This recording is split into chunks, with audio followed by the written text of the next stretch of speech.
rather than throwing it around. The question in September is very simple, he says, trying to find it.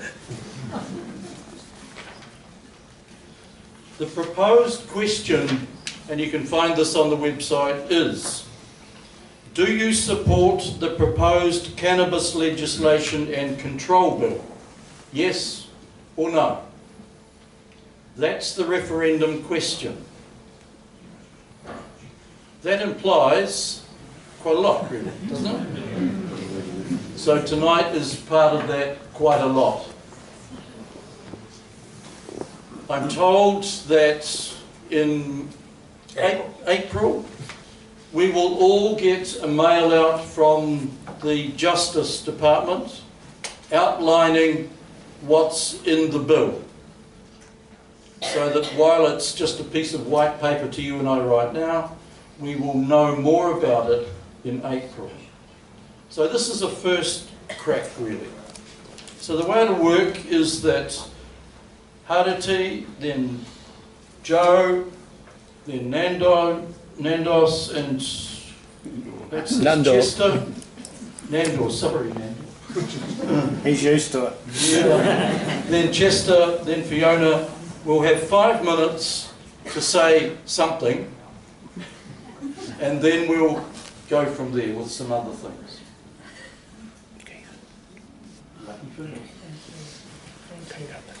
E re re kau mai te awa nui nei, mai te kāhui maunga ki Tangaroa, ko au te awa, ko te awa ko au.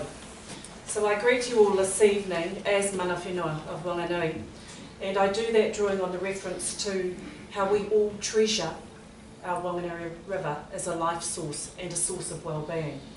And that river flows through our community and it impacts on us all. So as a young woman I grew up at the mouth of the Whanganui River, and I saw the river in its most unhealthy state and stage in the 70s. And then in the 80s I listened to the old people and the sharing of their whakaaro, their knowledge, their stories at the Waitangi Tribunal Treaty hearing claims at Putiki Marae. And then in the 90s the case continued before the tribunal in the courts, and it's the longest standing legal case in New Zealand history, over 130 years. So I reference that as a woman of Whanganui. As you all know, I'm also the Member of Parliament for Whanganui, and I address everybody tonight in the context of having practiced as a lawyer for approximately 30 years amongst our community here in Whanganui. And it was appropriate that I did start by referencing the Whanganui River as a life source, because over the course of time, my lifetime, I'm nudging towards 60 years old now, I've seen the state of the river in its unhealthy form, and I've seen the impact of legislation around how to regard, look after the well-being of our water source, and similarly with our people having practiced law in the criminal courts, in the family courts, advocating for our children where there has been abuse, advocating for our families, our women and men who have been subjected to, and also been imparting of violence in families. I've worked in the youth justice system. I've worked in child, youth and family. I practiced as a private lawyer or barrister for some 15 years. I worked in the mental health courts. I worked as a district inspector going through a number of mental health units throughout Aotearoa, New Zealand. And then I also am a mother, and a wife, a daughter, a granddaughter. So I speak in that context. And now that I'm a Member of Parliament, I'm in the position where I have the ability to address in the House of Representatives and Members of Parliament what the law proposed is to be in terms of the letter of the law. It's very important that I cast the context of the experience that I come from in the legal analysis of what this law is about. So I will be writing an article which will be published in the Whanganui Chronicle later this week or early next week, which will give an overview and go into more detail. I'm mindful that I only have 5 minutes. The position that I come from is bearing in mind that context, and I have worked a professional lifetime of people who have been detrimentally, adversely impacted as a result of their cannabis addiction, as a result of what some would deem to be a recreational drug, I deem to be a drug of addiction, a drug of affliction, and a drug that has caused a lot of harm. The harm that I've seen working in the criminal courts is that there have been people who have used cannabis for all sorts of reasons, and I've defended people who have said that cannabis they've used for personal medicinal purposes. And as lawyers, we advocated with the courts, and that was factored and taken into account. So I'll make it very clear, my position is that I do support medicinal cannabis, irrespective of what people's views may be about that, and how it may have been either reported or misreported. It's now factually on the record coming from me.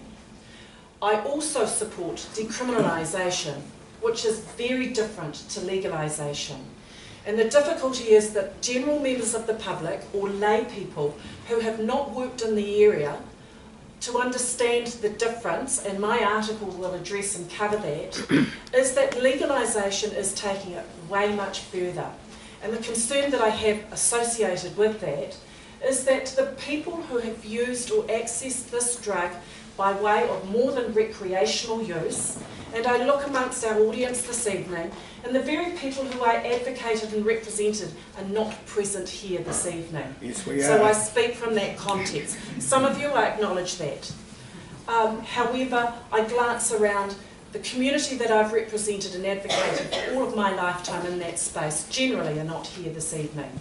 And that is no aspersion being cast. What it is saying is that where I come from is based on that lifetime experience of seeing the harmful impact in the mental health units, amongst the families, on our children, on our women, on our men.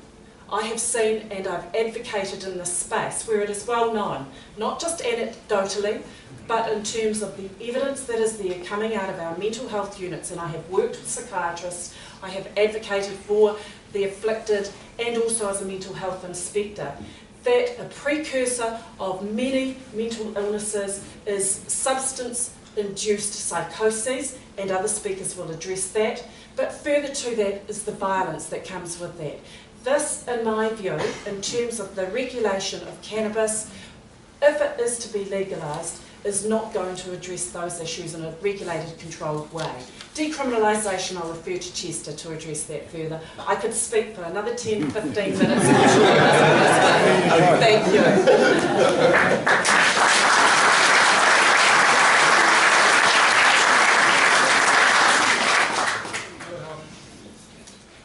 Joe. Thank you very much to the forum for the invitation. My name is Joe Bowden. I'm a professor at the University of Otago, Christchurch, the medical school campus in Christchurch. For 15 years I have worked as a researcher for the Christchurch Health and Development Study, which is a longitudinal study of over 1,000 New Zealanders born in Christchurch in the middle of 1977 and followed now to their mid-40s. And since last August I've had the privilege of being the director of that study. We have in our data and along with the Dunedin Multidisciplinary Health and Development Study, have generated some of the best data related to outcomes associated with cannabis use in the entire world. Our study alone has 25 years worth of data to draw on to try to understand what are the effects of using cannabis over the life course, what happens if you start young, if you're a heavier user when you're young, and I can speak to all of those things, and I will, apparently, because there's a question aimed at that. So I can speak to all of those things. But I've also been, in anticipation of the referendum, appointed to the Prime Minister's Chief Science Advisor's expert panel on cannabis. It's a big mouthful to try to get out. But what we're trying to do in the context of this is provide the best possible advice to the public ahead of this referendum so that you know the facts in terms of what is best known in the science. And it is done in an accessible manner that everybody will be able to see and know. I've been consulting with the Ministry of Justice as well on the exact structure of what a regulated cannabis regime should look like if we are to have one. You know the basic details of this because they were released late last year, first in the middle of the year in a cabinet paper, but late last year in the draft bill. As was said earlier, in April you're going to be provided with a mailer that tells you exactly what's in that, okay? So that you'll know exactly what you're voting for. Now, it's important to note, and that we found, for example, in our study, that our cohort of now 43-year-olds, 80% of them have used cannabis on at least one occasion in their lives. 35% have been regular users, and by that I mean at least weekly users. So it's actually normative behavior in New Zealand, and in fact, New Zealand has the 9th highest level of consumption of cannabis in the world. So it's really important to note that whatever happens on the 19th of September, whatever happens, on the 18th of September, people are going to be using cannabis. On the 20th of September, people are going to be using cannabis. How you vote on the 19th of September is actually not about whether people should use cannabis, because your vote and the outcome of that vote isn't going to change that. What you are voting on is whether you think the proposed law will help people or hurt people. And you have to be guided by your own estimation of what you think that regulation will be.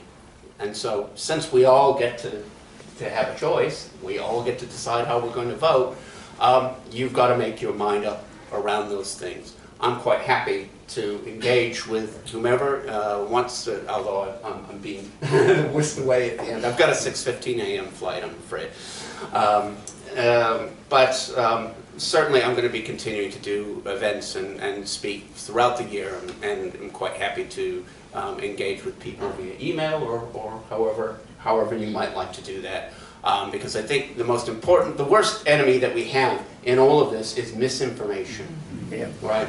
The fake news problem. And we know that not all people who are talking about what is happening are going to be good faith actors and saying things that are true, right? You need accurate information to make up your minds as to the best thing that we can do. And again, it's really up to each one of us in the privacy of the voting booth with the pen in hand to decide what it is that we think is best. And my time's up. Thank you.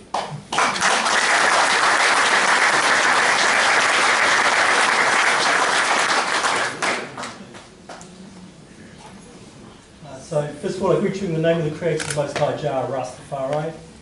I give greetings to the sky and the earth. I give greetings to Rupehu Maunga, Whanganui Awa. I give greetings to Te Ati Hau Anui a Pāparangi's Mana Whenua.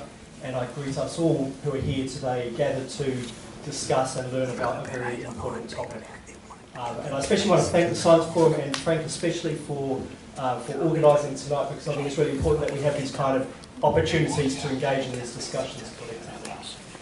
I've been involved in cannabis law reform for about 30 years. One of the questions that was emailed through was, what would it take you to change your mind?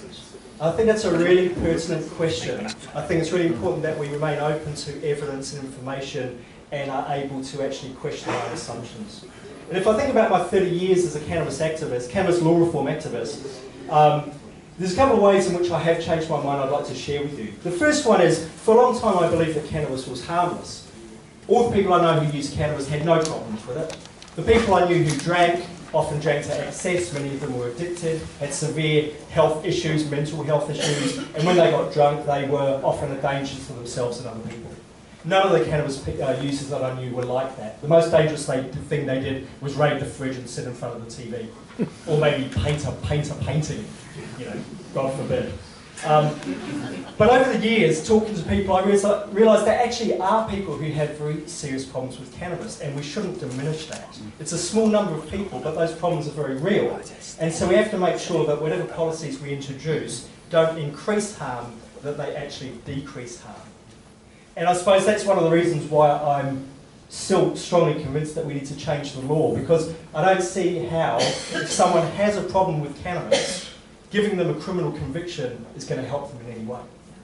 And neither do I see how giving me a criminal conviction or any of the other people who use cannabis without problems is going to help those people who have problems.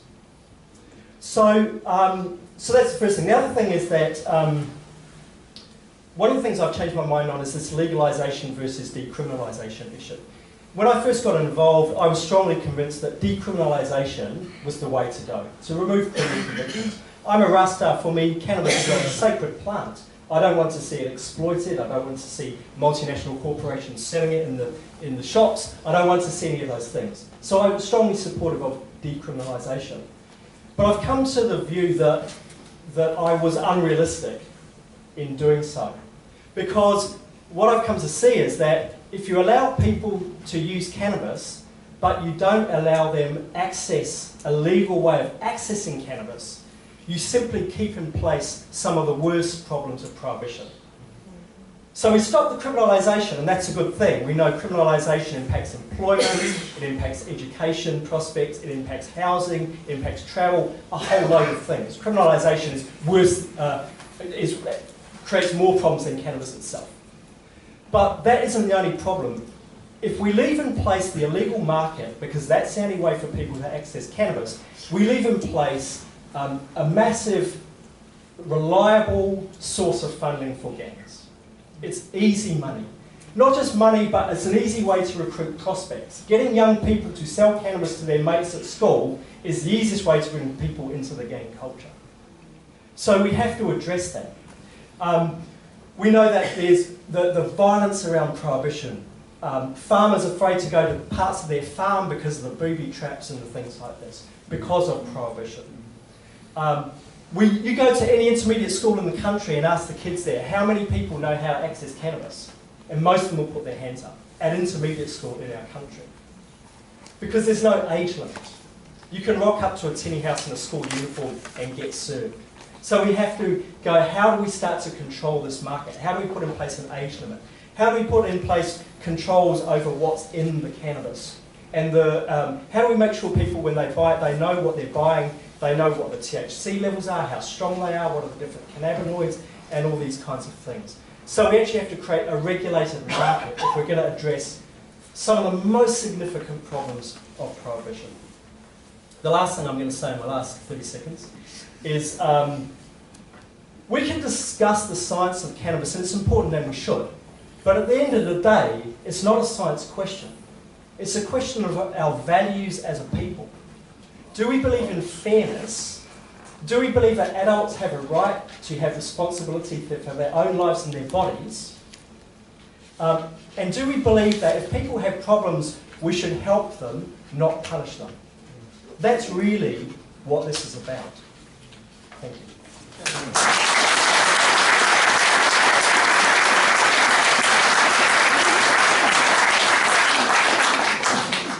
Thank you, and good evening. Good to see you again. I was just reminded a little while ago that 31st of October 1998 it all started for me in this room when I was selected as a candidate for a certain political party. Those were the days. My name's Chester Burrows. My background is I started in the police when I was 17. Then stood for Parliament, lost, went to Victoria University, got a law degree, stood for Parliament again, lost, worked as a lawyer defending the same people I'd been locking up for years in Taranaki, and people of Whanganui decided I could now speak out both sides of my mouth and elected me to be their parliamentarian. So no surprise then that I've had a few changes of heart in respect of cannabis, I guess.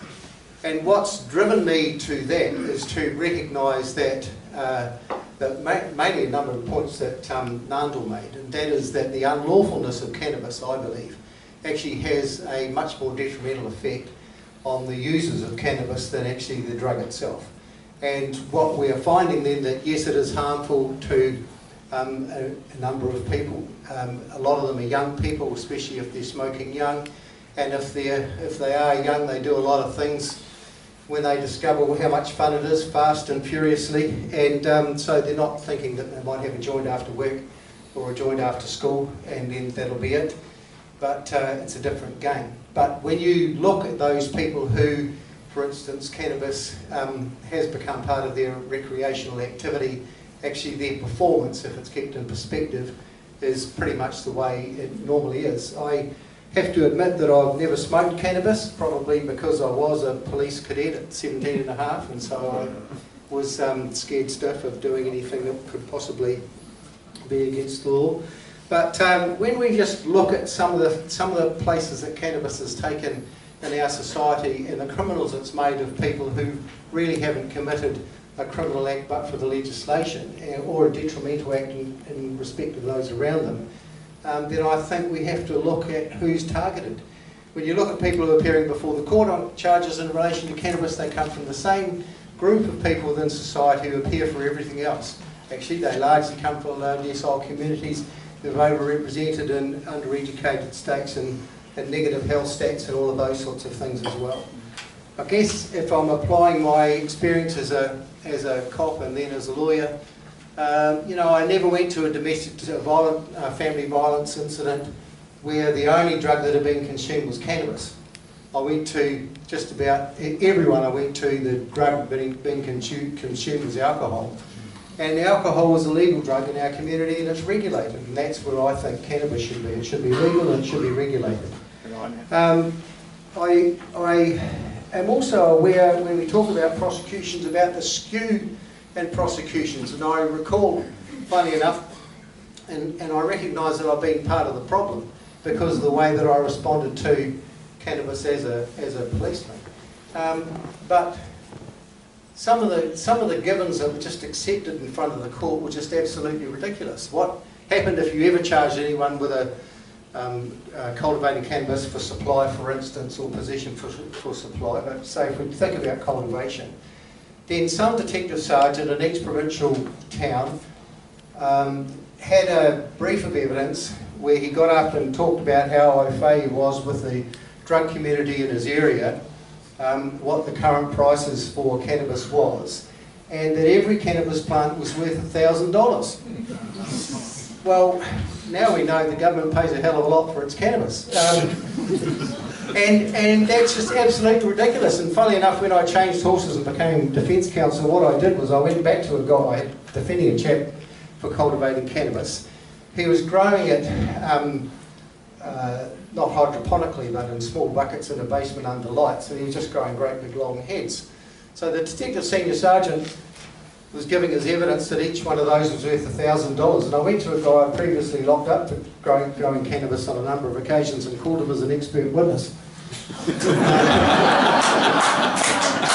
Because the detective senior sergeant was saying that this kid had $128,000 worth of cannabis growing in the house next door, and we argued that it was lucky if it was worth $2.5 grand. And the judge, who previously, having defended a lot of people for cultivating cannabis, decided it was about 10 and sentenced him on that. But you get one person in prison, they fail a drug test, chances are they're going to stay in jail for another 6 months. So when I say the government spends a lot on its cannabis, that's $56,000 a joint, because we're going to keep that person in jail for that period of time. So we need to have a good think about that. I've halfway got into my next topic, which is all about the unlawfulness of cannabis and decriminalisation. So I'll sort of stop there, but thank you for the opportunity and the interest you're paying in being here tonight, and for the poor people out there who haven't got seats and can't get in. Cheers.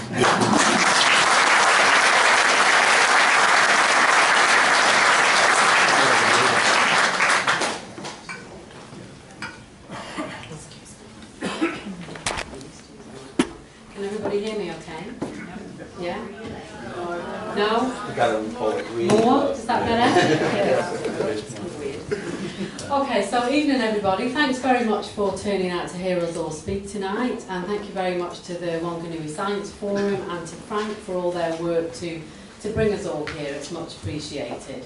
And a special thanks to Libby and Graham, who are also putting me up tonight at their house and giving me breakfast as well tomorrow. So that's marvellous. Thank you. You don't know that yet. So I am an associate professor at the Institute of Criminology, Victoria University in Wellington. My name's Fiona Hutton. Many years ago, in my previous life before I was an academic, I used to work on a street-based project that was a needle exchange for people like sex workers, young people who'd absconded from care, people who were homeless and so on. So that started my passion for harm reduction. So all the work that I do is around harm reduction. I come at drug law reform, which I'm supportive of from a harm reduction perspective. In those days, I saw very, very clearly the harms of drug use, but I also saw very, very clearly the harms that prohibition also had on the clients who came through our door. My cousin, when I was 19, who was a problematic injecting drug user himself, was murdered by one of his flatmates, who was also a problematic injecting drug user, who was suffering psychosis from his amphetamine use. So I have seen firsthand as well the harms from drug use, but I don't think that the way we're dealing with those harms at the moment is the right way to deal with them. And it's not an effective way to deal with those harms either. The government bill that they've put out is about tightly regulating cannabis, which I think is the best way, personally, to address the harms. And there's some differences between decriminalisation and legalisation. And if we think about a legal market, if we had a legal market, we would be allowed to have proactive public health measures in place to reduce use and mitigate harm.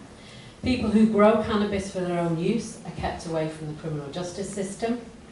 People who grow medicinal cannabis to help themselves or other people, the green fairies, are kept away from the criminal justice system.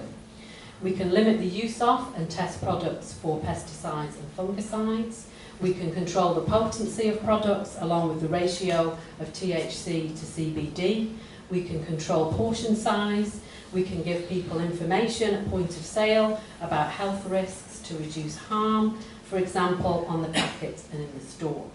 Money is taken out of the hands of organised crime. Extra cash flow for education and treatment can be obtained through taxation.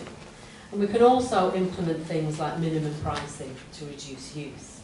So those are some of the reasons why I support a tightly regulated legal market as opposed to decriminalisation, because we can do a lot more things to address harm and to reduce harm under a tightly regulated legal market than we can under decriminalisation.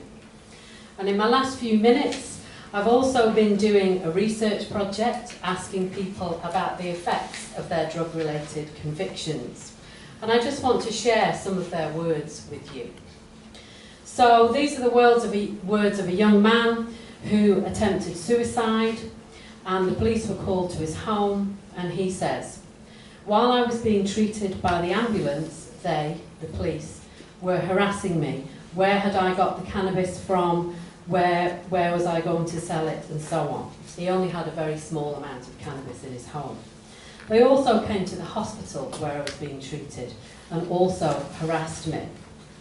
Sorry, I'm trying to find my notes on this as well. I've got notes on his interview. So he says that the way that he was treated then caused him to have an extreme fear of the police. That he only really reconciled, he said, in his 30s. And he realised that what he was holding on to wasn't representative of all police. He'd get panic attacks, he'd freeze, his heart would start pounding. He was scared of them. I was very angry with them. I had an antisocial attitude towards state authority. There was the shame around what had happened, the connotation that my life was so unimportant to a state agency like the police that they'd rather chase down a bit of weed than look after me after attempting suicide. Then what's my worth in this world? So you kind of carry that underlying feeling that as a drug user that I was a lesser citizen. And he says also, He says, also, I was broken for quite a long time. I left the country for 7 years. I was always living with that in the background, but when I went away, I didn't have to talk about it. No one knew about it. I didn't have to live with it in the same way. And he also says that he has rage at the hypocrisy around alcohol laws compared to drug laws, and what it's doing to people's lives, how it's marginalising us and making us easy targets for state power. So I don't want people like him to have to go through what he went through, which is why I support drug law reform wholeheartedly and with a passion, and I hope that you will too.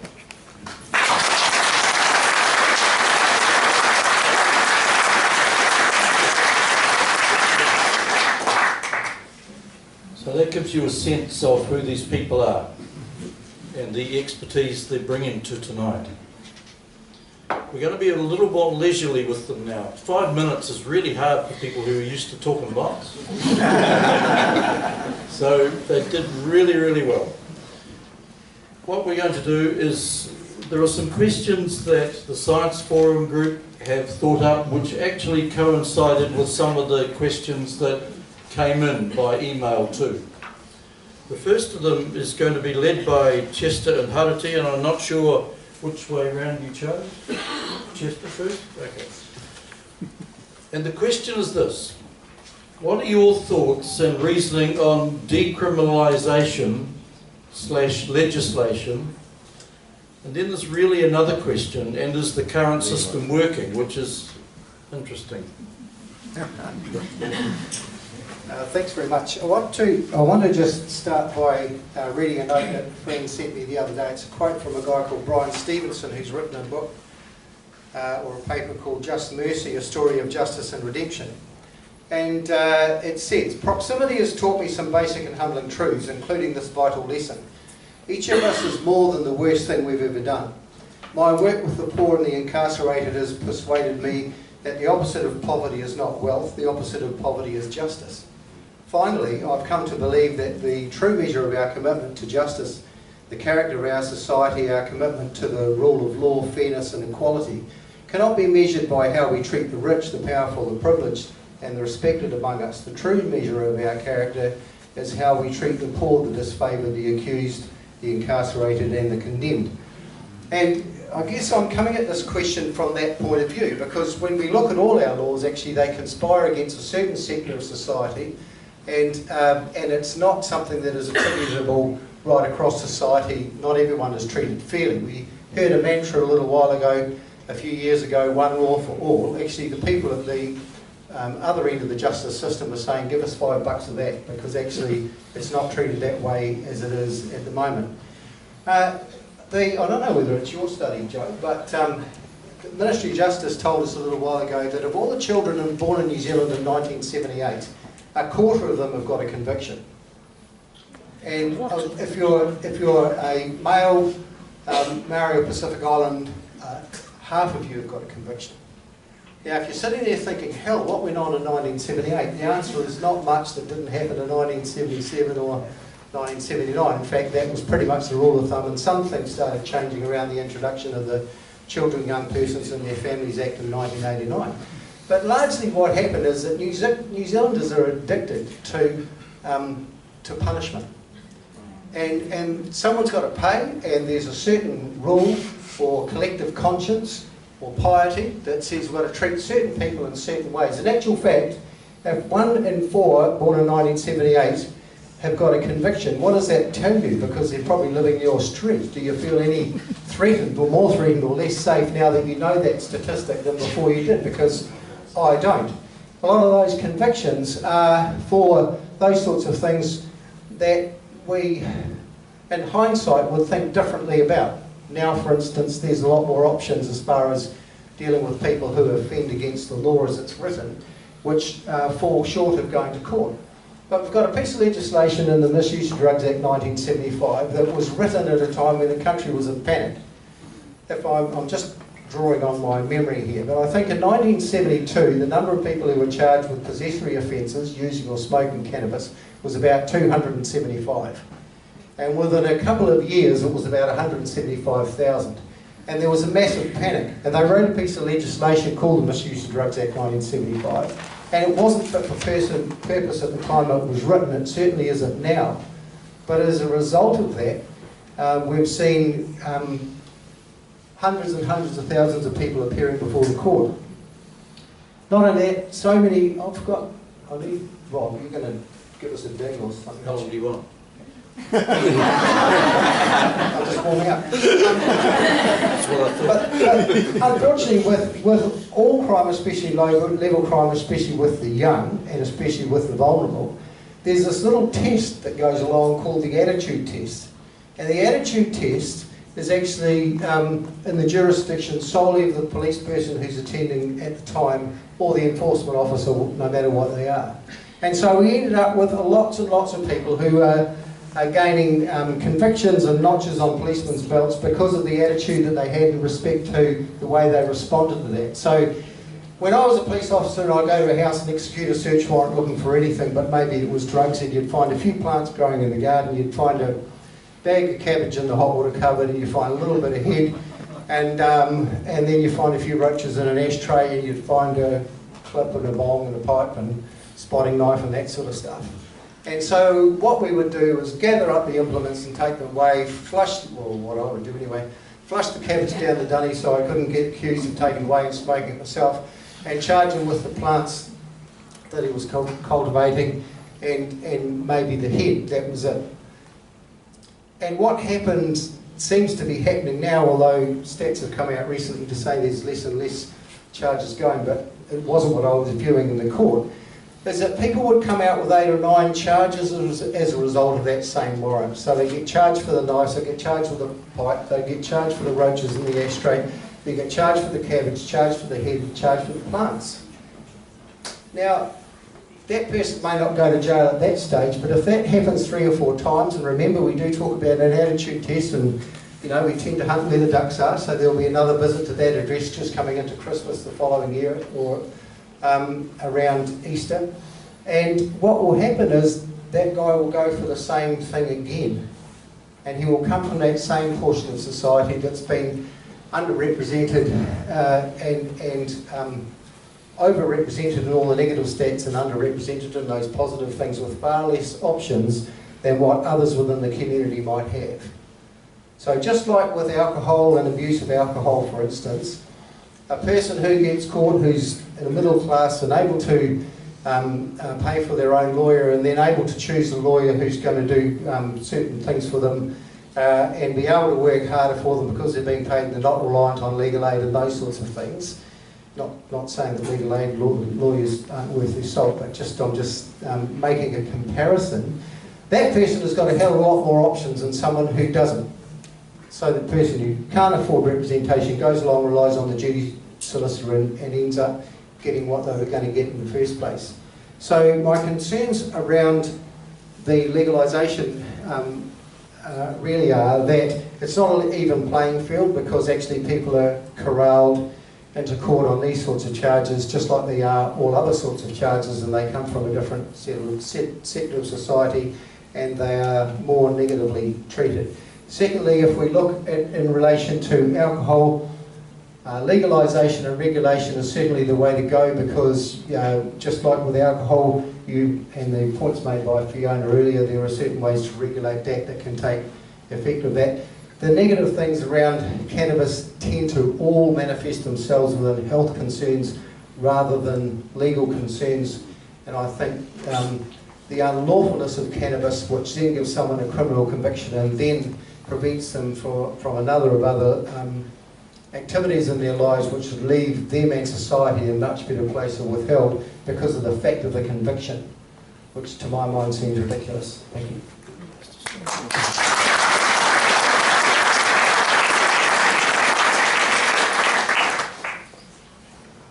As I indicated in my opening address, I do support decriminalisation, and in fact I acknowledge and note a number of my former colleagues here in the audience who are still practising lawyers and may share different views, but I certainly draw on what my experience has been. And as a lawyer, we are advocated to ensure that our clients were not getting criminal convictions where possible, and a number of my clients would be appearing where they were fronting for personal use or consumption and possession of cannabis. And often there was the discretion of the judge around the sentence that would be imposed there. And when I continually hear from members of Parliament and people in the community who keep saying that this needs to be made a health issue, for those of us who are practitioners, and I had been a practitioner in the court, it was always front of mind that it is a health issue, but people being prosecuted for a criminal act. That's why I'm in favour of decriminalising it. And as lawyers, we were always advocating the therapeutic intervention before it came to the stage of sentencing, and that would always have bearing, and our judges would factor that in terms of imposition of a sentence. And more often than not, depending on the severity of the offending, we would advocate and seek what's called a discharge without conviction. And similarly in the mental health court jurisdiction too, where some of the people afflicted with mental health disorders had severe addictions, some were fronting in the court associated with a criminal charge and activity. So making it clear, I'm all in favour of decriminalisation. The reality of this referendum that's coming out to the public sometime, well, at the time, obviously, of the election, is that it's put down to a very simple question. And it is so important for people to be informed about the detail of what this bill, which is called the Cannabis Legalisation and Control Bill, is all about. Now, I'm not aware as to how many of you may have picked up and read this 64-page bill, but I do know, and Joe, you might be able to enlighten as being a member of the advisory panel, but I sit on the select committee called the Regulations Review Select Committee, and just recently we had before our committee addressing a letter from the Minister of Justice, Andrew Little, about the wording to go into this referendum. And our concern was that there was no reference to any additional information. It's simply left to the public to decide with a link through to the bill, and for you to have a look at this bill and decide whether that is sufficient regulatory control around access use of the recreational cannabis.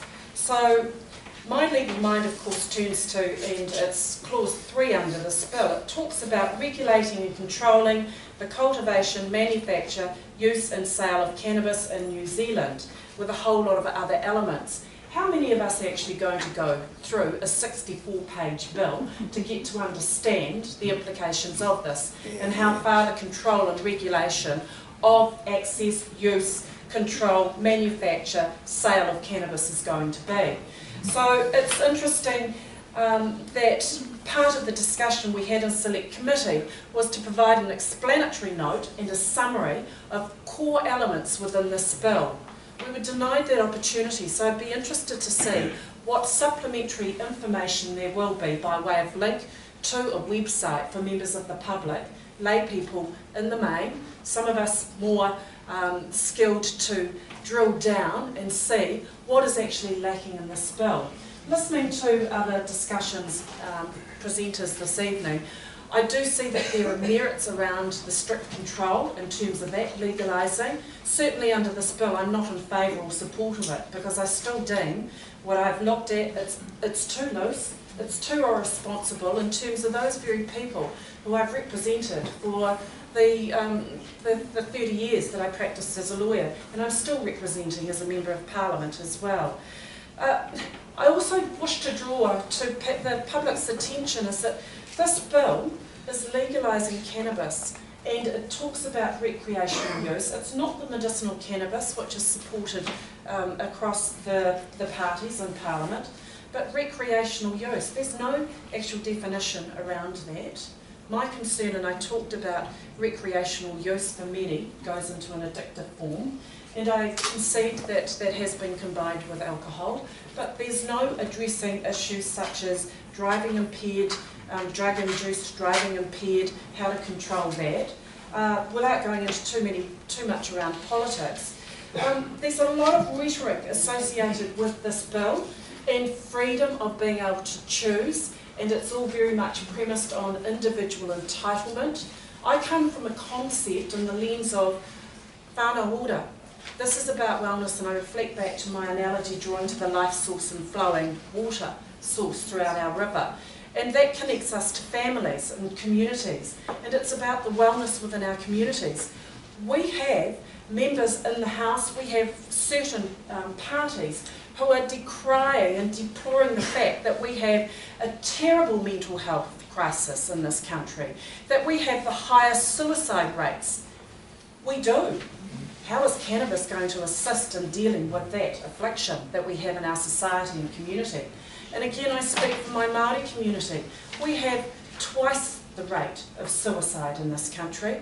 I've worked in a number of mental health units and institutions representing people, Māori and non-Māori, but those mental health institutions that I've been in there advocating for are filled with too many Māori who have had drug-induced psychoses, and we are great on rhetoric. We deplore the high mental health statistics, the high suicide rates, yet we have got a bill that is proposing to legalise, in my view, an insufficient, inadequate, regulated, controlled system around the access, use, manufacture, supply, sale of cannabis. So that is why I oppose the legalisation of cannabis at this stage based on this bill. I invite every member here in this room to have a read of the 64-page document, but I am concerned that when the referendum does come out, what information will be made available to enlighten us all factually and accurately.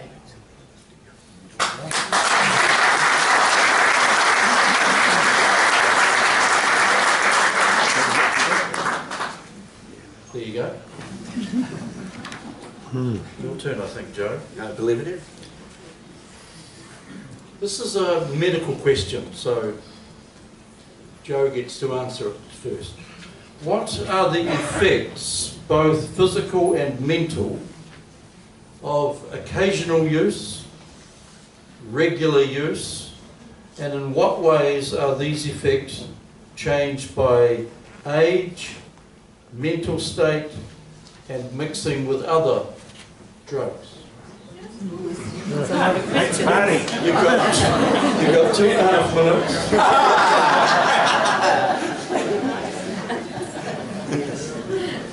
I jam him in the ribs, but he's my ride back to pony. All right.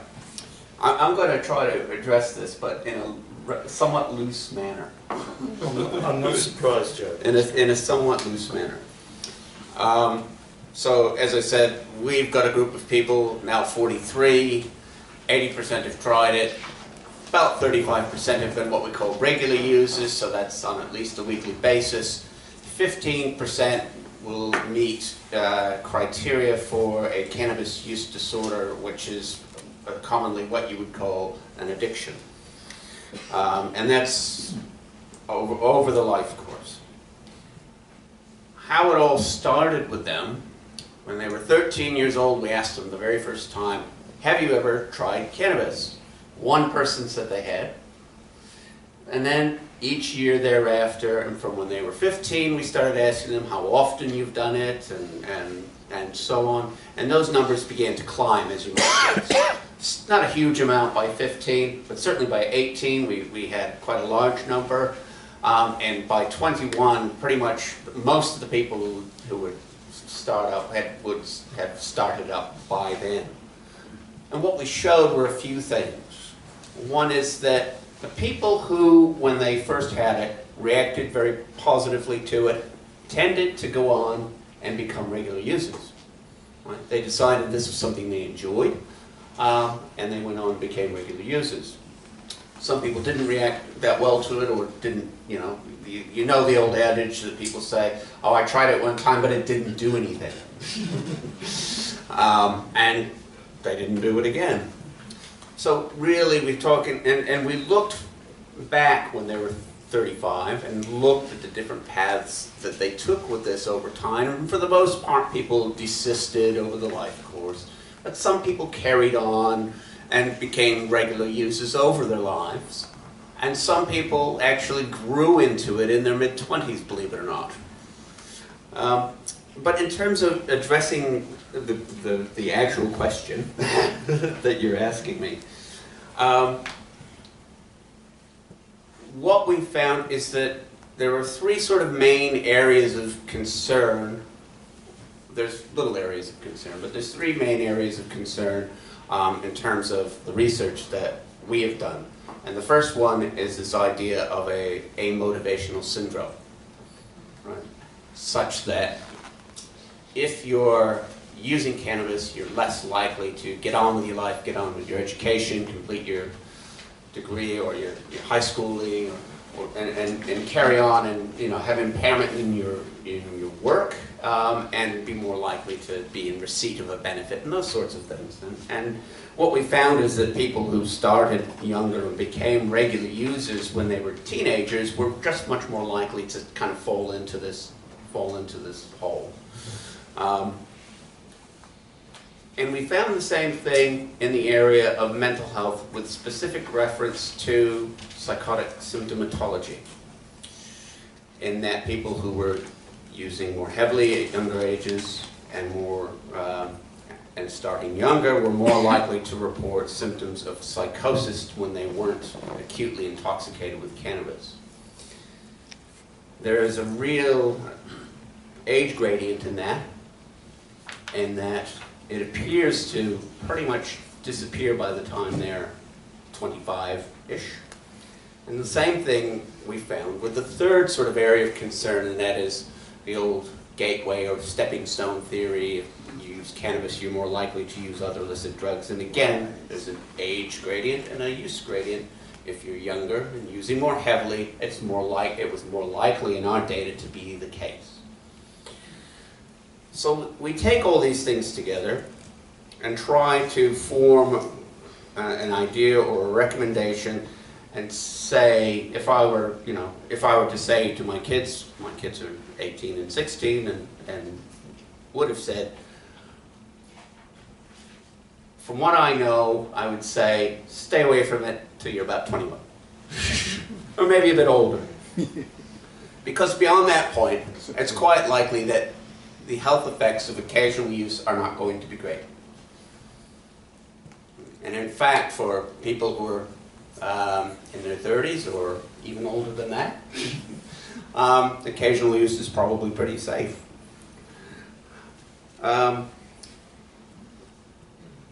Because what we do know is that the body, the central nervous system in particular, has cannabinoid receptors. And we know that those are sensitive to exposure to cannabinoids, but less so as the person ages. And so by 25, they've about reached their set point, and if they haven't been doused with THC up to that point, they're probably operating as intended, and you're less likely to have these particularly mental health effects. Now, sorry, I've got my wrong glasses on for reading, so I have to squint. Otherwise I couldn't see you. So what we tend to be concerned about from our perspective as public health researchers who are looking after this particular cohort is use in younger groups, so vulnerable groups, younger groups, heavier use in younger groups, and how to prevent this. And what concerns me is that is the case, and I think this is absolutely true, that any savvy 15-year-old in New Zealand can get cannabis if they want to. Right? I think that's, if they've got any nous at all, they can get it if they want it. Yeah. I'll try not to scare them that much, though. So we know that because drug dealers don't check ID, they don't label or certify the contents of their products or anything like that. So we know that what we have been doing up to this point and what we see in our cohort and the problems that they've had have all been under this regime where it's illegal. So we know that it really hasn't worked in terms of protecting our cohort members from harm. Now, you also asked me about, so I've said a bit about age. That's safer if you're older. Mental state, what exactly did you mean by that? I think we meant if somebody already has a mental problem, what is the effect? Oh, that's a very good question. So one of the issues around this is that there may be a possible genetic link in this cannabis and psychosis sort of thing, such that if you have a particular genetic variant that has to do with dopamine regulation, which is involved in psychosis, you may be much more susceptible to this, up to possibly 10 times more, right? A quarter of the population has this genetic variant.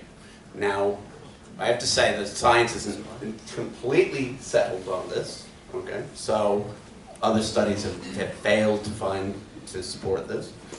But assuming it's true, what you would say is, if you had a way of genotyping everybody and you could say, well, you've got that, so definitely don't. Definitely stay away from it. But what's typically done medically is, what the recommendation would be is, many people, there's a bit of reverse causality in this relationship between cannabis and psychosis, such that we don't think that it probably doesn't cause what we call de novo cases of psychosis, so that it doesn't give people psychosis who wouldn't have necessarily had it. But it is definitely would make it worse for people who are susceptible to it. And we know that you're more susceptible to it if you have a first-degree relative who has a psychotic illness.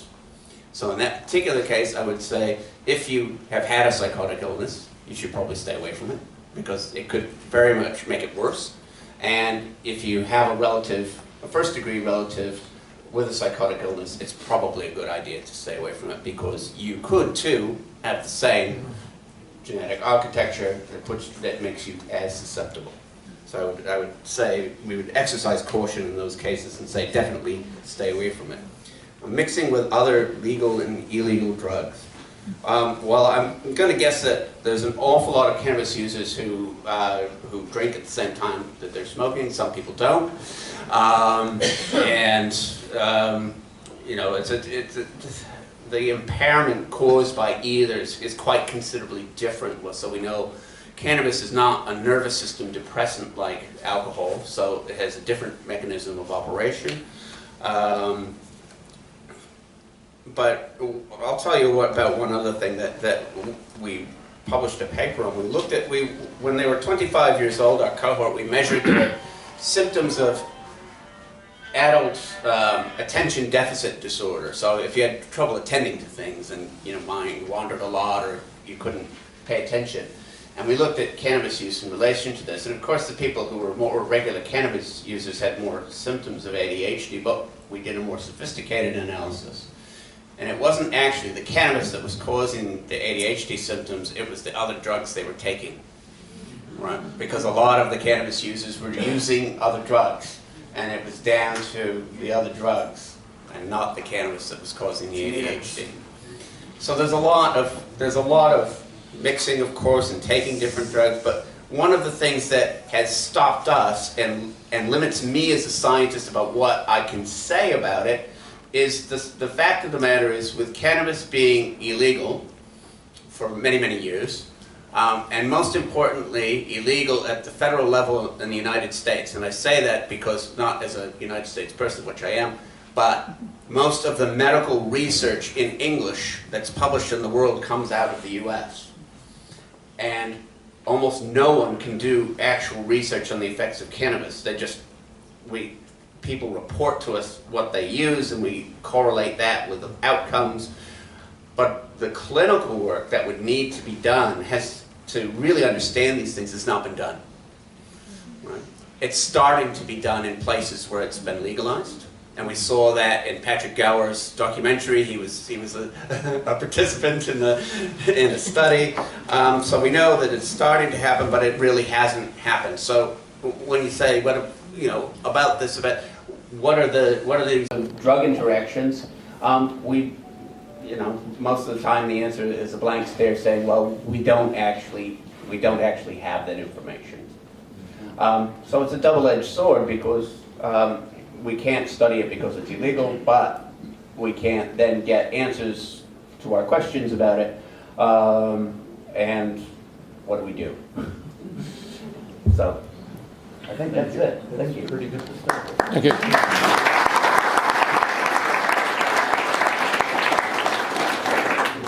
Well, we've been sitting for an hour, so my suggestion is for a couple of minutes, just stand up and have a read. That's not bad, yeah. If you stop concentrating and smoke too much, that's what I reckon.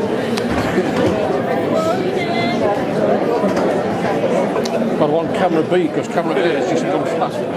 Oh. But I'll switch it off. Going to be here until April. Because there's so much that could be said about this, and I'm not known for being able to be concise, but I'll do my very best. So I guess, in a way, there's kind of three key countries, I suppose, that we want to take note of, I guess, for us in New Zealand, in thinking about, you know, okay, so what does drug law reform mean? What happened when different countries enacted drug law reform, and so on. So I guess we've all heard of the case of Portugal, the decriminalisation of drug use in Portugal. So that's the case that a lot of people know about. The Portuguese model is slightly different because it was around decriminalisation, but also because the Portuguese model was introduced to deal with problematic injecting drug use, high rates of drug overdose death, and so on. So they dealt with all that under the decriminalisation model, and they started to treat drug use as a health issue rather than a criminal issue, and they had particular health boards that people who were caught in possession with particular drugs were sort of directed to, and so on. So they saw a huge decrease in what you'd call problematic drug use, in drug use overdoses, in treatment uptake, and so on, and also in new cases of HIV. So they have one of the lowest rates of new HIV infections globally in Portugal because of the approach that they've now taken. So they dealt with all those problems in terms of problematic drug use, but they also dealt to some of the kind of myths, I guess you could say, about drug law reform. And people sort of getting hysterical about, you know, young people are just going to be lying around, you know, using all the drugs that they can get hold of. If you believe family first, you know, toddlers are going to be lying in the gutter stoned on gummy bear, cannabis gummy bear and all that. So, so they also found that there was a slight increase in adult use, so people over 25 of drug use overall in Portugal, because they decriminalised all drugs across the board, not just cannabis. But they found that their youth use didn't rise. And also, interestingly, there was a very slight decrease in the age of initiation for things like cannabis and other drug use amongst young people. So it's kind of held as a sort of resounding success, really, of drug law reform. So I think we can take many, you know, positives from that. You know, the world didn't end. You know, the sky didn't fall in. They had some very positive outcomes of drug law reform, which was done thoughtfully, carefully and cautiously in the Portuguese model. So we can also, I mean, in a way, I don't want to spend too much time talking about the US, because I think the US, just because of the kind of society that they are, they drug law reform in 2012. They went for a very commercialised, you know, industry-focused market. And if we did enact drug law reform in New Zealand with the draft bill that's being put out, that is not the model that we would go for. We would go for a tightly regulated model with no advertising, with harm reduction information and so on. So we would not go down the route that the US has gone down. And I think there's, I mean, maybe the lawyers here could actually also, you know, correct me on this if I'm wrong, but I think in the States there's some kind of corporate law which means that you can't have a government monopoly on the cannabis market. So Uruguay, for example, doesn't have those kinds of laws. They also enacted a legal market for cannabis in 2017 that is under a government monopoly. And it's dealt out via pharmacies and so on. And there's a whole host of complex problems around the Uruguay model that I don't have time to go into. It would take me about a year to try and, 2 hours at least, to try and explain that. So in the US, they've gone down a very different route. And I think Some of the data from the US it's inconclusive. It's also very mixed. So different states, you know, Colorado, they found, you know, that this happened, and in Washington they found that this happened. Some bits of research say that, you know, use rose. Some bits of research say it didn't rise, or it only rose among sort of adult groups. So what's the problem? You know, it's like someone, you know, drinking alcohol. So, you know, why are we worried about adults using cannabis? Like Joe says, you know, you know, the older you are, the safer it is. And in the US, the people who had the highest rise of cannabis use are those over 55. So I'm looking suspiciously, actually, at quite a few of you in this room. I have to say, looking around, thinking, well. And also, it's complicated by the fact that probably a lot of those over 55 users will be medicinal cannabis users, not necessarily recreational cannabis users. And in the surveys that have been done, these different kinds of use haven't been separated out. So it's very difficult. There's a whole sort of, you know, range of methodologies, all with their own kinds of problems. And research, you know, often is sort of inconclusive. Probably the most, I suppose maybe the most relevant to us is Canada's model. So they, in the end of 2018, so they went for a very strictly regulated model in Canada that was sort of government controlled and would be not the same as, but kind of similar to perhaps what we would have in New Zealand. So very strict, you know, no public consumption, only sold in premises that are licensed to sell cannabis only and nothing else. And so I think, you know, what's happened in Canada is they've also collected some quite good data before legalisation and after. Although we need to be careful on both sides, I think. So for us, you know, pro-legalisation people, we kind of go, oh look, well, use has gone down amongst young people. But we need to be careful because rates amongst young people have been kind of slowing down and declining anyway. So we can't suddenly jump on that and go, oh, yes, you see, legalisation is great. So we need to be careful about what we can actually take away from the statistics. But what we can say is that legalisation in Canada did not then stop that decline. So it didn't lead to a huge upsurge in particular groups. And again, Canada's seen a slight increase in adult use, but their youth use has continued to decline, so 15 to 17-year-olds. So we can say, well, legalisation, it's protecting, you know, the people that we want to protect, our vulnerable young people, from Joe's work that we don't want to be smoking cannabis. But, you know, we don't want them to be drinking alcohol either. We don't want them to be smoking tobacco. We don't want them to be drinking bloody Monster energy drinks either. Because there's research coming out about that kind of, about caffeine and how bad it is for young people, particularly those with underlying medical conditions. So I think the Canadian model is very positive. They've also not seen a rise in drug-impaired driving, which is a real legitimate concern that people have. And I guess what we can say about that in the New Zealand context is that drug-impaired driving is happening right now. Yeah? And it's a bit like, it won't make any difference, the referendum, right? People are still going to be drug-impaired driving. And all kinds of drugs impair people's driving. So some anti-epileptic medications, benzodiazepines, some antidepressant medications and so on. So lots of people drive on New Zealand roads impaired by drugs, not just those that are illegal. So Canada has not seen a rise, and although I should say as well, it's very early as well, it's early on, and longitudinal research, like the research that Joe says Joe says, it's like I'm accusing that you're not really, that Joe is involved in, you fraud, that Joe is involved in is really valuable because we can track these trends over time and we can intervene and, you know, see if any problems arise and so on.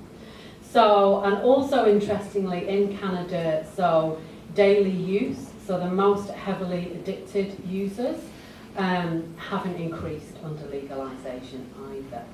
And I think we also need to be very careful when we're talking about addiction and when we're talking about criminals and when we're talking about mental health and psychosis. So addiction is highly complex.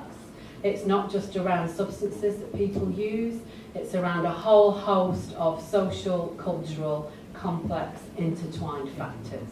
I've said this before, public speaking, so excuse me for repeating myself. Gabor Mate, a very famous psychiatrist, his famous quote about addiction is that addiction is all about pain. And if you can deal with people's pain, then and only then can you begin to deal with their addiction. So it's the same with mental health problems. So cannabis use disorder is, associated with a whole host of factors. So poverty, trauma, sexual abuse, and so on. It's not just about cannabis. It's not just about the substance that you put in the body. And also, who are the criminals, right? So we talk about, criminals. People who use drugs are criminals. People who produce and grow drugs are criminals, people who produce and grow cannabis. I mean, again, one of the people that I talked to from her research, she has a conviction because one of her neighbours, who, excuse the pun, grassed her up. She grows her own cannabis because she says that cannabis is the only thing that silences the voices in her head. So, who are the people that grow cannabis? And we can also, would we say the same thing about somebody who produced homebrew alcohol and gave homebrew alcohol to their friends? Would we say that they were a criminal? They're doing exactly the same thing, right? They're producing a drug, a very dangerous drug, and they're giving it to their friends. So would we say that they were criminal? So I think there's some important questions that we need to ask ourselves around who. Sure, there's organised crime involved in drug use and production.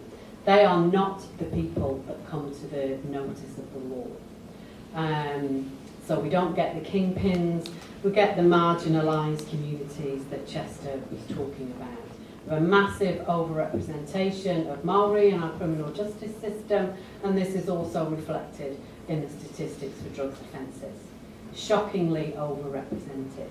So if nothing else, the legalisation of cannabis could perhaps be a game changer for those kinds of communities and could go some way to trying to have equity in our criminal justice system. Now hang on a minute, I've got sidetracked there just a sec. Have I got to finish now? All right, finish. Well, did I have anything else to say? I can't remember.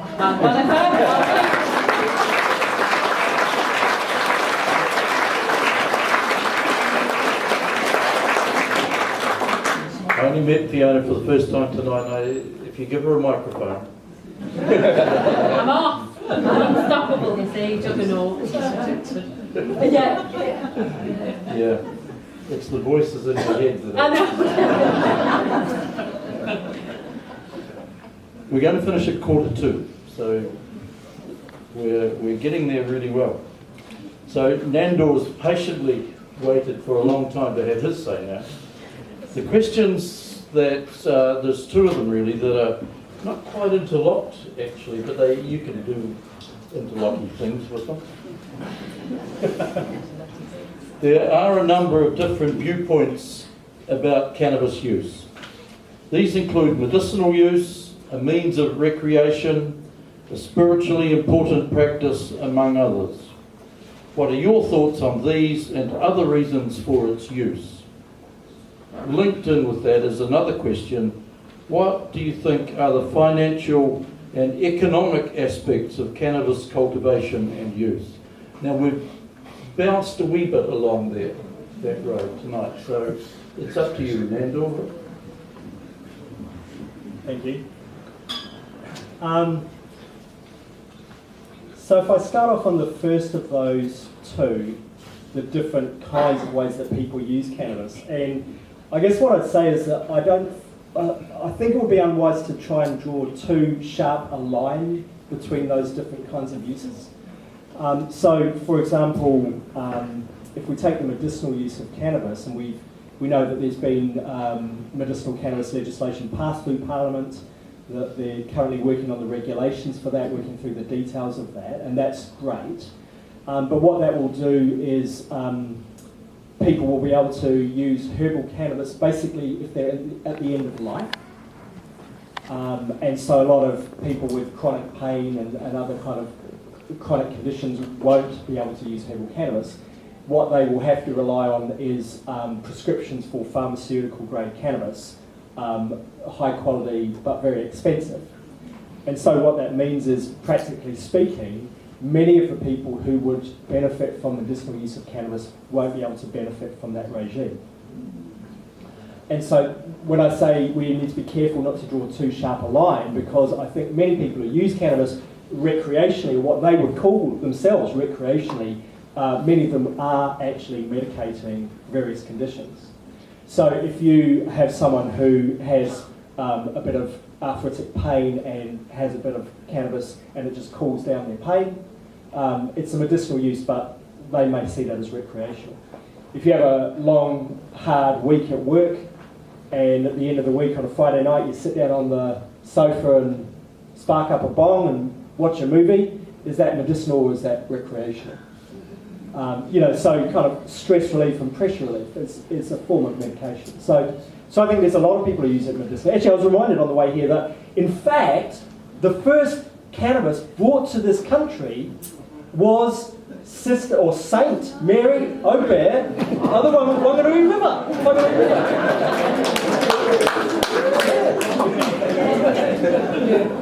And that's right.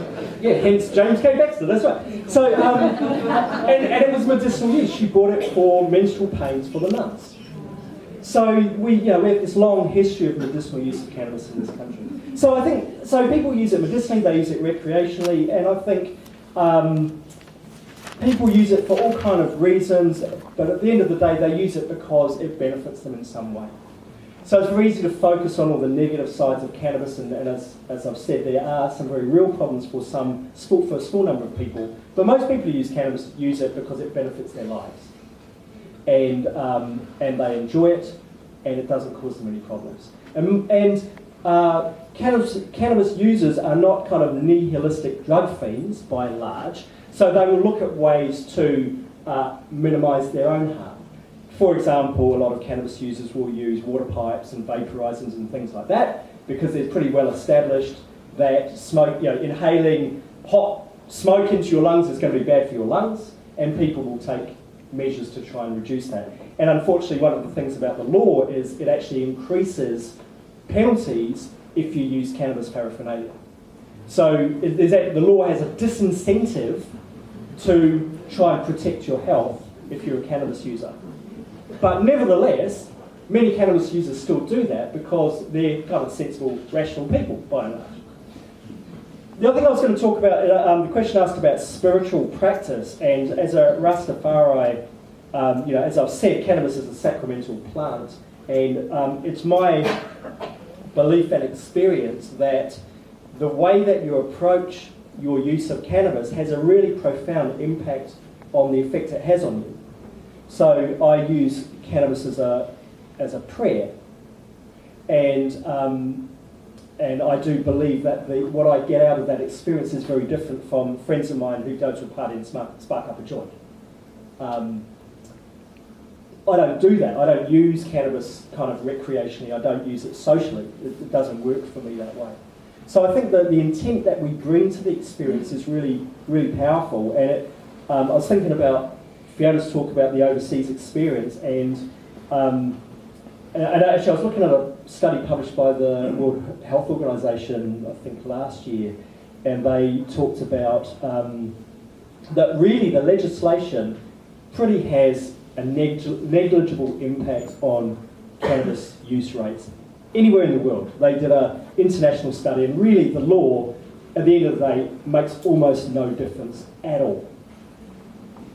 And so the point about legalisation is that we don't change use rates, but what we do is we bring in other social benefits, and I'll just talk about those in just a second. But what determines how people use cannabis is the culture around it. That's actually what's significant. And the law doesn't do anything about that. In fact, the law, in my view, is harmful because it actually inhibits honest conversation and evidential-based information, and it makes it more difficult to talk to young people because they think you're just lecturing them the way everyone does about drugs. So the culture around it is absolutely critical, which leads me into the question about the economics, because, so I should say, I'm not an economist. I've studied some postgraduate economics, but that was in natural resource economics and ecological economics. So I'm not an expert in drug economics, drug policy economics. But luckily, there's been some great studies published in the last couple of years. And so I was just going to refer to a couple of them quickly. So the first one is, what is the size of the illegal market? It's very difficult to tell. Like all of this stuff, the fact that it's illegal makes it almost impossible to find any real information about it. But there's been a couple of studies done. So Dawkins in 2001 looked at the cannabis recovery operations, how much cannabis the police were seizing, and then he said, well, that's such a proportion of the overall cannabis grow, and so therefore we think the cannabis economy is worth, and he said 600 million to 1.2 billion, rough in that order. But of course, we don't know what proportion of actual cannabis is being grown compared to what the police are seizing. It's a pure guess. So then Caswell and Wilkes, or Wilkes and Caswell, did a study where they looked at the National Drug Survey results and talked about people self-reporting how much cannabis they used and how much they buy. And they came up with an estimate of 131 to 170 million a year. But of course the difficulty there is the drug surveys are not reliable either, because cannabis is illegal, so there's an incentive to not tell people when you use cannabis and not tell people how much you use. And there's also a little bit of shame around kind of buying cannabis from tinny houses. So people, even if they say they use it, they don't like to say that they kind of buy it from tinny houses. So there's this massive underestimation about what the actual economics of it are. But we know it's significant. It's contested, it's unsure, but we know it's a significant amount of money. So last year, in October, 2018, in October, Shamubil, I never know how to say this man's name. Yakub, thank you, published the Economics of Drug Law Reform on behalf of the New Zealand Drug Foundation. And he looked at what would be the economic benefits of decriminalisation and what would be the economic benefits of legalisation of a controlled market. And so he says that if we decriminalise, society would be better off by $34 to $83 million a year. And that's primarily simply the money that we will save not prosecuting people for cannabis. We spend huge amounts of money policing it, police time, court time, and for those people in prison, and there are people in prison for cannabis only, prison costs as well. And of course, even this is an underestimation, because the police, and I've tried, when I was in Parliament, I tried to get clear statistics on what the police spend on policing cannabis, and you can't really get it because they don't really record the information. So you can look at the time spent on prosecutions and things like that, but the amount of time they spend actually on the street, kind of with ad hoc policing, it's just impossible to know. So the savings are probably more significant than that. So that's if we decriminalised. And then he says if we legalise, he estimates that we could get tax revenues of $185 to $240 million a year. Significant amount of money. And he suggests that we actually put that money specifically to drug education and harm, and to addiction treatment and harm reduction policies. And interestingly, because the New Zealand Drug Foundation, and I don't know if you know, but their origins is as an umbrella organisation for treatment providers. They really began as an umbrella for drug addiction treatment, drug education providers, and it became a kind of an industry body in a way. That was their genesis. And so they have a lot of expertise in the area of drug addiction and education. So they estimate that funding for harm reduction and addiction treatment services needs to increase by $150 million a year, and drug education by $9 million a year. But we know that we've had massive underinvestment in these services in this country for a very long time. you try and get someone you know into drug addiction treatment is just about impossible. And if you live in, I live in Whakatane, I imagine it's the same here in Whanganui, that, you know, places like us really have no services available. So they're saying that with that kind of investment, we can actually start to get on top of some of these serious drug addiction problems that some people have. And, you know, of course, that's less than the money that they're estimating that we will generate out of tax revenue from a legalised market. And then in addition, they're saying that if we invested that 150 million, the social benefits will be worth 225 million. And a $9 million increase in drug education spending will deliver social benefits of 19 million. So the kind of the multipliers and amplifiers of that investment are really significant as well. And so you know, again, it just comes back to people are concerned about the different negative impacts cannabis use can have on some people. We've already established that prohibition doesn't stop that happening and doesn't actually provide any help to people who have problems with cannabis use. We need to find a regime that is serious about addressing these problems, and we need to seriously invest in the expertise that we already have in this country to address these problems. And it seems an obvious answer that if we create a regulated market, tax the cannabis industry and allow cannabis users to pay for the downsides of cannabis use, it seems kind of poetic.